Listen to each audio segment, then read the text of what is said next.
Assalamualaikum warahmatullahi wabarakatuh. Sebelumnya perkenalkan nih, saya Nindya Syifa Putri dengan NIM 3211131021. Saya merupakan mahasiswi semester 2 jurusan Pendidikan Geografi Fakultas Ilmu Sosial Universitas Negeri Medan. Nah, di sini saya akan akan mempresentasikan apa yang telah saya teliti, apa yang telah saya analisis mengenai potensi-potensi yang ada di Sungai Salju di Desa Mabar. Namun sebelum itu saya akan memperjelas lagi mengenai judul yang telah saya teliti, yaitu identifikasi potensi daerah aliran Sungai Salju sebagai daya tarik geowisata di Desa Mabar, Kecamatan Bangun Purba, Kabupaten Deli Serdang. Nah, teman-teman, sebelumnya apa sih arti geowisata itu? Nah, geowisata itu merupakan suatu jenis pariwisata berkelanjutan dan bersifat konservasi yang berkaitan dengan jenis-jenis sumber daya alam seperti bentuk bentang alam, batuan ataupun fosil, struktur geologi, dan sejarah kebumian suatu wilayah dalam rangka mengembangkan wawasan serta pemahaman proses fenomena yang terjadi di alam. Nah, penerapan konsep geowisata ini sangat besar karena masih banyak bentukan-bentukan alam dan keindahan alam yang belum dimanfaatkan serta belum dipelajari, menjadikan potensi yang besar untuk dimanfaatkan sebagai objek pembelajaran agar potensi kekayaan alam tetap terjaga dan dapat dirasakan oleh generasi-generasi yang akan mendatang kelak nantinya. Teman-teman, sebelum itu kita akan terlebih dahulu membahas mengenai geologi Pulau Sumatera Utara. Nah, secara geologis, daerah Sumatera Utara ini memiliki struktur dan batuan yang kompleks dan telah beberapa kali mengalami proses tektonik karena merupakan pertemuan antara lempeng Eurasia dan lempeng Australia. Nah, hal ini menyebabkan terbentuknya rangkaian jalur patahan, rekahan, dan pelipatan disertai kegiatan vulkanik. Jalur patahan tersebut melewati jalur Sumatera Utara mulai dari segmen Alaskaro dan sepanjang kurang lebih 390 km merupakan pusat-pusat gempa di darat. Nah, jalur patahan atau subduksi di pantai barat sepanjang kurang lebih 250 km merupakan pusat-pusat gempa di dasar laut. Kondisi struktur geologi yang kompleks yang dicirikan oleh bentuk bentang alam perbukitan terlipat dengan patahan selain merupakan jalur gempa, juga daerah ini berpotensi menimbulkan tanah longsor.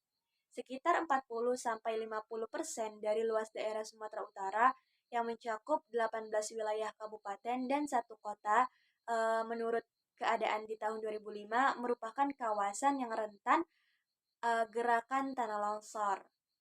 Kita membahas geologi Pulau Sumatera, maka tidak lupa juga kita membahas geomorfologi Pulau Sumatera. Nah, teman-teman, utara wilayah dataran tinggi dan wilayah pantai barat secara bersama-sama mempunyai luas area 45.320 km persegi atau 63,2% luas Sumatera Utara. Sebagian besar merupakan pegunungan.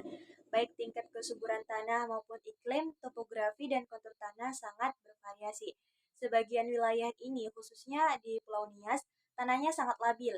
Beberapa danau, sungai, air terjun, dan gunung berapi yang aktif ditemui di kawasan ini yaitu Sorik Merapi atau tipe A, di Mandailing Natal, Sibayak, dan Sinabung tipe B. Di Karo, Pusuk Buhit merupakan tipe B, di Samosir, Hela Toba atau Martimbang merupakan tipe B, di Tapanuli Utara dan Sibual Buali merupakan tipe A di Tapanuli Selatan. Keberadaan keenam gunung berapi ini memerlukan pemantauan secara terus-menerus ya teman-teman untuk mengetahui kemungkinan terjadinya peningkatan kegiatan karena potensi letusan tidak dapat diabaikan. Nah, teman-teman, setelah kita membahas mengenai geologi dan geomorfologi Pulau Sumatera Utara, maka selanjutnya kita akan membahas potensi-potensi yang ada di sungai salju ataupun pantai salju. Nah, saya beritahu terlebih dahulu mengenai penyebutan pantai salju ataukah sungai salju. Nah, jadi teman-teman masyarakat sekitar itu lebih nyaman dengan panggilan pantai salju. Untuk penjelasan lebih jelasnya, mari kita dengarkan. Nah, potensi pantai salju ini merupakan sebagai objek wisata ya teman-teman. Objek wisata pantai salju mempunyai lokasi yang tepatnya berada di Mabar, Bangun Purba, Kabupaten Deli Serdang, Provinsi Sumatera Utara. Di daerah manapun di Indonesia, wisata bahari masih menjadi destinasi yang paling sering dikunjungi oleh wisatawan. Suasana khas alam memang tidak pernah mengecewakan sama sekali. Hal ini sama seperti pantai salju yang kerap didatangi oleh penggemar traveling dari berbagai daerah dan kalangan. Tempat ini dinamakan pantai salju karena air yang berada di sana itu mengalir melewati bebatuan cadas sehingga menyerupai salju ya teman-teman. Dan uniknya lagi sebenarnya objek wisata ini bukanlah pantai, namun sungai yang berada di dataran tinggi. Dan karena air sungai ini bening, maka penduduk lokal menyebutnya sebagai pantai. Suasana khas alam pedesaan lengkap dengan pepohonan yang ada di sekitar pantai ini akan sangat memanjakan mata. Karena hal inilah udara sejuk akan seketika menyapa siapapun yang berkunjung, udara bersih pegunungan yang berbeda dengan udara yang terdapat di perkotaan. Nah, teman-teman, letak pengaliran sungai salju ini berada di pedalaman. Maka dari itu masih banyak potensi-potensi yang belum tergali dan termanfaatkan oleh masyarakat. Padahal kondisi geologi dan geomorfologi sungai salju apabila terekspos dapat menjadi daya tarik geowisata. Nah, sejalan dengan konsep geowisata yang memperhatikan aspek-aspek kebumian yang fenomenal sebagai tujuan wisata. Sehingga dari perjalanan berwisata tersebut, kita dapat memperoleh manfaat sebagai objek pembelajaran. Kemudian, geowisata pada prinsipnya ini termasuk pariwisata minat khusus mempunyai kaitannya dengan petualangan ataupun adventure.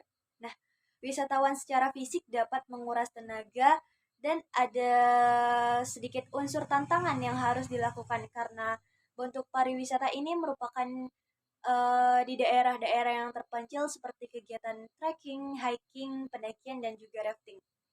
Permasalahannya yaitu masyarakat di sekitar aliran sungai pantai salju ini masih kurang ya dalam memanfaatkan dan kurang juga eksposnya potensi geowisata yang terdapat pada daerahnya. Untuk itu sangat-sangat membutuhkan identifikasi potensi aliran sungai salju sebagai daya tarik geowisata yang selanjutnya dapat diketahui nih bagaimana pengelolaan dalam pemanfaatan potensi sumber daya alam yang terdapat di wilayah Desa Mabar, Kecamatan Bangun Purba di Kabupaten Deli Serdang ini. Nah, hasil analisis yang telah saya teliti mengenai sungai salju ini menyatakan bahwa di daerah hulu sungai salju berada pada formasi jampang jenis batuan breksi aneka bahan dan tuff sisipan lava serta batuan beku andesit. Nah, dari hasil survei lapangan sisipan lava andesit membentuk batuan berstruktur kolumnar join. Masyarakat menamakan ini sebagai paragaston. Nah, pada batuan struktur kolumnar join ini banyak sekali ditemukan satwa liar berupa monyet. Hal ini dikarenakan lingkungan sekitar aliran sungai masih alami dan asri, serta terdapatnya bukit-bukit sebagai habitatnya. Nah, hanya saja aksesibilitas untuk menuju batuan tersebut relatif rusak dan memiliki jarak tempuh yang relatif jauh dari jalan utama. Potensi ini oleh masyarakat sekitar belum melakukan pemanfaatan secara optimal untuk dijadikan sebagai pariwisata di daerahnya. Nah, hamparan batuan berstruktur kolumnar join ini memiliki tingkat kelangkaan dan keunikan. Maka potensi tersebut seharusnya dapat dijadikan sebagai geowisata dengan aktivitas yang dapat dilakukan yaitu menikmati landscape dari keunikan batuan kebentukan kebumian tersebut, geosport berenang ataupun juga rafting ataupun arum jeram sampai bagian zona tengah sungai salju tersebut. teman-teman, segitu dulu hasil dari analisis-analisis potensi yang ada di Sungai Mabar yang telah saya jelaskan dan presentasikan tadi. Eh, Mohon maaf sekali jika banyak salah kata ataupun salah penjelasan dari presentasi saya kali ini. Mohon dimaafkan, dan jadi dapat kita ambil kesimpulan nih bahwasannya masyarakat sekitar Desa Mabar ini masih belum maksimal ya dalam memanfaatkan potensi-potensi yang ada di Sungai Mabar tersebut. Nah, saran dari saya seharusnya nih, masyarakat ataupun pemerintah juga turut andil dalam memanfaatkan eh, potensi geowisata yang ada di Sungai Mabar tersebut, karena mungkin akan juga mensejahterakan ekonomi masyarakat dan juga daerah tersebut. Segitu saja. Wassalamualaikum warahmatullahi wabarakatuh.